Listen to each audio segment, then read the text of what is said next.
शिवसेना पक्ष आणि चिन्हाच्या प्रकरणात गुरुवारी 20 ऑगस्टला पुन्हा एकदा सुनावणी झाली आहे. ठाकरेंची बाजू लढवणारे ज्येष्ठ वकील कपिल सिब्बल यांचा युक्तिवाद बुधवारी पूर्ण झाला होता. त्यानंतर आता ठाकरेंचेच वकील असणारे देवदत्त कामत हे आता युक्तिवाद करत आहेत. गुरुवारी कामत यांनी आपल्या युक्तिवादामध्ये काही महत्त्वाचे मुद्दे मांडलेत. यावेळी त्यांनी एकनाथ शिंदे आणि त्यांच्यासोबत गेलेल्या आमदारांच्या अपात्रतेचा मुद्दा अधोरेखित केला.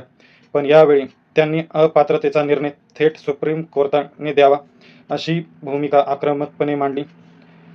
जर शिंदेच्या आमदारांनी त्यावेळी केलेले पक्षांतर न्यायालयाने कायद्याच्या विरोधात ठरवलं तर त्यांना पक्ष आणि चिन्ह हे चुकीच्याच पद्धतीने मिळालं हे सिद्ध होतं, असं कामत यांनी कोर्टासमोर म्हटलं. त्यामुळे कोर्टाने जर 2022 मधलं शिंदेचं आणि त्यांच्या आमदारांचं पक्षांतर चुकीचं ठरवलं तर पक्षांतरबंदी कायद्यानुसार त्यांचा आत्ताचा कार्यकाळसुद्धा धोक्यात येऊ शकतो, अशा चर्चा व्हायला लागल्यात. ठाकरेंचे वकील असणारे देवदत्त कामत यांनी आज कोर्टात केलेल्या युक्तिवाद नेमका आहे काय? शिंदे आणि आमदाराला अपात्र ठरवण्यासाठी त्यांनी नेमके कोणते संदर्भ दिलेत पाहूयात या व्हिडिओमध्ये.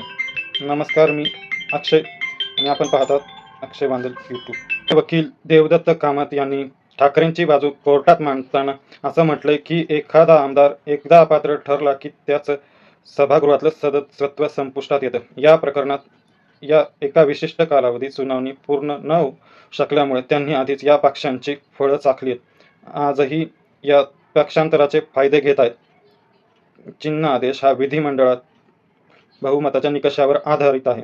विधिमंडळातील बहुमताचा निकष लावताना विधानसभा अध्यक्षांनी दिलेलं कारण जर चुकीचं किंवा अतार्किक असल्याचं न्यायालयाने ठरवलं तर त्या निष्कर्षाचे यावर गंभीर परिणाम होतील, असं कामत म्हणाले. थोडक्यात, आमदारांनी चुकीच्या पद्धतीने पक्षांतराची फळं चाखली आहेत. त्यामुळे जर त्यांना कोर्टाने अपात्र ठरवलं तर विधिमंडळातील बहुमताचा निकष बाजूला होईल आणि त्या आधारे त्यांना मिळालेलं पक्ष आणि चिन्ह सुद्धा बेकायदेशीर ठरेल, असं कामत यांचा युक्तिवाद आहे. यावर कोर्टाकडून कामत यांना सवाल करण्यात आला. अपात्र कशातनं करायचं असं कोर्टाने विचारलं. यावर ॲडव्होकेट कामत यांनी सुप्रीम कोर्टात एक महत्त्वाची मागणी केली. ज्या दिवशी पक्षांतर झालं त्या मूळ तारखेपासूनच संबंधित सदस्य संपुष्टात आल्याची कायदेशीर घोषणा कोर्टाने करावी, एवढीच माझी मागणी आहे. आता कदाचित त्याचे परिणाम पूर्ववत अंमलात आणणं शक्य नसलं तरीही जे त्या तारखेला अपात्र ठरले होते ती कायदेशीर घोषणा सुप्रीम कोर्ट नक्कीच करू शकतं. याबाबत सुप्रीम कोर्ट आणि हायकोर्टच्या अनेक निकालांचे दाखले उपलब्ध आहेत, असं देवदत्त कामत यांनी सांगितलं. कामत यांच्या या मागणीला कोर्टाच्या खंडपीठाकडनं एक कायदेशीर मुद्दा उपस्थित केला गेला.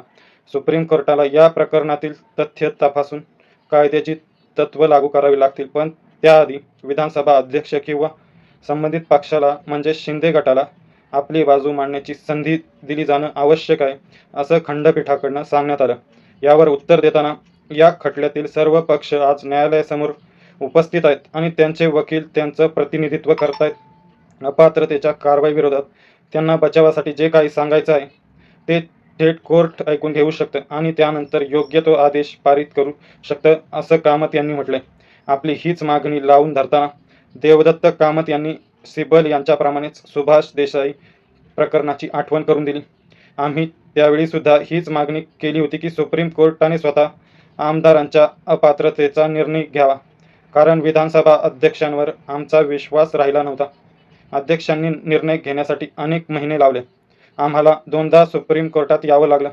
सुप्रीम कोर्टाने अध्यक्षांना वारंवार निर्देश दिल्यानंतर सरतेशेवटी जानेवारी 2024 मध्ये त्यांचा निकाल आला, असं कामत म्हणाले. म्हणजेच विधानसभा अध्यक्षांनी सुनावणीला वेळ लावून पक्षपातीपणा केला हेच दाखवण्याचा प्रयत्न कामत यांनी केला.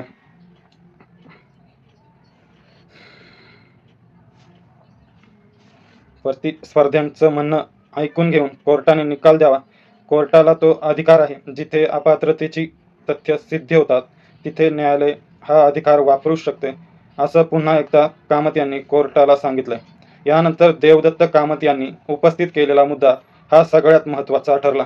बुधवारी झालेल्या सुनावणीत आम्ही आमदारांना अपात्र करू शकतो का की हा निकाल पुन्हा एकदा विधानसभा अध्यक्षांकडे पाठवून पुनर्विचार करायला लावणं योग्य होईल, असा प्रश्न न्यायमूर्ती बाक्षी यांनी केला होता. यावरच कामत यांनी महत्त्वाची गोष्ट कोर्टाच्या निदर्शनाला आणून दिली. जेव्हा अपात्रतेच्या याचिकांवर निर्णय घेण्यात आधीच बराच वेळ वाया गेलेला आहे. विधानसभा अध्यक्षांनी पुरावे तपासण्याचे निकष चुकीच्या पद्धतीने लावलेले आहेत आणि आता या विधानसभेचा कार्यकाळ सुद्धा मर्यादित आहे. अशा स्थितीत हे प्रकरण फेरविचारासाठी पुन्हा अध्यक्षांकडे पाठवणं हे न्याय देणार ठरणार नाही, अशी बाजू कामत यांनी मांडली. या खटल्याचं अंतिम उद्दिष्ट हे न्याय प्रस्थापित करणं हेच आहे. सर्वोच्च न्यायालयाचे अधिकार हे फक्त सरतेशेवटी किंवा मॅन्डमस यांसारख्या रीट याचिकांसारख्या तांत्रिक मर्यादित अडकून राहू शकत नाही. या प्रकरणात संपूर्ण न्याय देण्यासाठी सर्वोच्च न्यायालय स्वतः थेट आमदारांना अपात्र घोषित करू शकते, यावरती देवदत्त कामत यांनी विशेष असा भर दिलेला दिसतो. तसंच आपली बाजू पटवून देण्यासाठी कामत यांनी काही जुने संदर्भ सुद्धा दिले. स्थानिक स्वराज्य संस्थांमधील नगरसेवकांच्या अपात्रतेच्या कारवाईत जेव्हा सक्षम प्राधिकरणाने त्यांना अपात्र ठरवण्यास नकार दिला होता, तेव्हा उच्च न्यायालयाने रीट अधिकारात स्वतः योग्य ते कायदेशीर निकष लावून या सदस्यांना अपात्र घोषित केलं होतं. विशेष म्हणजे अशा उच्च न्यायालयाच्या एका निर्णयात याला सुप्रीम कोर्टात आव्हान देण्यात आलं होतं आणि सुप्रीम कोर्टाने सुद्धा तो निर्णय योग्य ठरवून कायम ठेवला होता, असं सांगत कामत यांनी राजेंद्र राणा केसचा दाखला दिला. त्या खटल्यामध्ये विधानसभा अध्यक्षांकडून 10व्या अनुसूचीची अशी निष्प्रभ किंवा हतबल अवस्था न्यायालय कदापि खपवून घेणार नाही. अत्यंत अपवादात्मक आणि विशेष परिस्थितीत जिथे अध्यक्ष योग्य निर्णय घेण्यास अपयशी ठरतात, तिथे सर्वोच्च न्यायालय स्वतः थेट आपल्याच पहिल्याच टप्प्यात अपात्र करू शकते, असा निर्णय सुप्रीम कोर्टाने दिला होता. याच खटल्यातील परिस्थिती समजावून सांगताना कामत म्हणाले, त्या खटल्यातही पक्षांतराचा आरोप असलेल्या आमदारांनी मंत्रिपद मिळवली होती. जर ते बंडखोरीच्या मूळ तारखेपासूनच अपात्र ठरत असतील, तर लोकशाही मूल्यांची पायमल्ली करून अनधिकृतपणे ती पदं भूषवली होती. शिवाय त्यावेळी सुद्धा विधानसभेचा कार्यकाळ संपत आला होता. त्यामुळे सर्वोच्च न्यायालयाने ते प्रकरण पुन्हा अध्यक्षांकडे पाठवण्याऐवजी स्वतः त्या सदस्यांचा उत्तर प्रदेश विधान प्रदेशून पूर्वलक्षी प्रभावाने अपात्र ठरवलं होतं, असा महत्त्वाचा युक्तिवाद कामत यांनी केला. या सगळ्यावर आपल्या मागण्या काय आहेत हे कामत यांनी कोर्टाला पटवून दिलं. आम्ही सुप्रीम कोर्टाकडे नेमकं काय मागत आहोत, कथित बंडखोरी आणि पक्षांतराचे फळ म्हणून आज जे पक्ष आणि चिन्हाचा लाभ घेत आहेत, ते चिन्ह केवळ त्यांच्या कथाकथित विधिमंडळ बहुमतावर आधारलेलं आहे, असा आम्ही न्यायालयाला विनंती करत आहोत की या आमदारांनी पक्षांतर केलं होतं की नाही याचा अंतिम फैसला सुप्रीम कोर्टानेच करावा. जर कोर्टाने ठरवलं की त्यांनी पक्षांतर केलं होतं, तर ज्या प्रमुख आधारावर केंद्र निवडणूक आयोगाने त्यांना पक्ष चिन्ह दिलं, तो मूळ आधारच पूर्णपणे नष्ट होईल, असा युक्तिवाद देवदत्त कामत यांनी केलाय.